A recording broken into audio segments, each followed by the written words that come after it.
ಗೌಡ್ರ ನಮಸ್ಕಾರ. ಇಡೀ ದೇಶ ನಿಂತಿರೋದು ಜೈ ಜವಾನ್ ಜೈ ಕಿಸಾನ್ ಅನ್ನೋ ಒಂದು ಮಂತ್ರದ ಮೇಲೆ. ಹಾಗಾಗಿ ತಾವು ಇಲ್ಲೇ ಇದ್ದೀರಾ, ಜೈ ಜವಾನ್ ಜೈ ಕಿಸಾನ್ ಅಂತ. ಏನು ಹೇಳ್ತೀರಿ ಇವತ್ತು ನಮ್ಮ ವೀರ ಯೋಧ ಇವತ್ತು ಇದ್ದಾರೆ? ಊರಿನ ಗ್ರಾಮಸ್ಥರಿಗೆ ನಮಸ್ಕಾರ ತಿಳಿಸಿ ಅವ್ರ ತಂದೆ ತಾಯಿಗಳು ಕೂಡ ಹೆಮ್ಮೆ ಪಡುವಂಥ ಕೆಲಸವನ್ನು ನಮ್ಮ ಚರಣ್ ಗೌಡರು ಮಾಡಿದ್ದಾರೆ. ಯಾಕೆಂದರೆ ಎಲ್ಲರ ಮನೇಲೂ ಆಸ್ತಿ ಇದೆ, ಎಲ್ಲರ ಮನೇಲೂ ಮಕ್ಕಳಿದ್ದಾರೆ. ಆದರೆ ಇಂಥ ಒಂದು ಆಪರ್ಚುನಿಟಿನ ಸದುಪಯೋಗ ಪಡಿಸ್ಕೊಳ್ಳೋದು ಮತ್ತು ಎದೆಗಾರಿಕೆಯಿಂದ ಸೈನ್ಯಕ್ಕೆ ಸೇರ್ತೀನಿ ಅಂತ ಹೇಳುವಂಥ ಹೆಮ್ಮೆಯ ಪುತ್ರ ಬೇವನಹಳ್ಳಿಯಲ್ಲಿ ಹುಟ್ಟಿರ್ತಕ್ಕಂಥದ್ದು ನಿಜಕ್ಕೂ ಹೆಮ್ಮೆ ಪಡಬೇಕಾದಂಥ ವಿಚಾರ.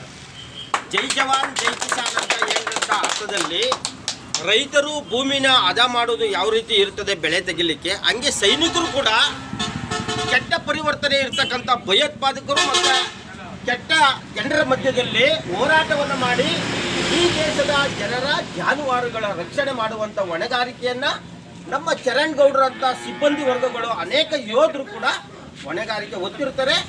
ಅಂಥ ಒಂದು ಹೊಣೆಗಾರಿಕೆಯನ್ನು ಹೊರಲಿಕ್ಕೆ ನಮ್ಮ ಚರಣ್ ಗೌಡರು ಮುಂದಾಗಿರ್ತಕ್ಕಂಥದ್ದು ನಿಜಕ್ಕೂ ಈ ಭಾಗದ ಜನರು ಗ್ರಾಮಸ್ಥರು ಹೆಮ್ಮೆ ಪಡಬೇಕಾದಂಥ ಕೆಲಸ.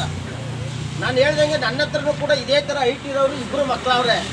ಅವರು ಕೂಡ ನಾನು ಸಾಕಿರೋದೇ ಮಿಲ್ಟ್ರಿಗೆ ಹೋಲಿ ಅಂತ. ಅವ್ರಿಗೆ ಏನೇ ಹೇಳಿದ್ರು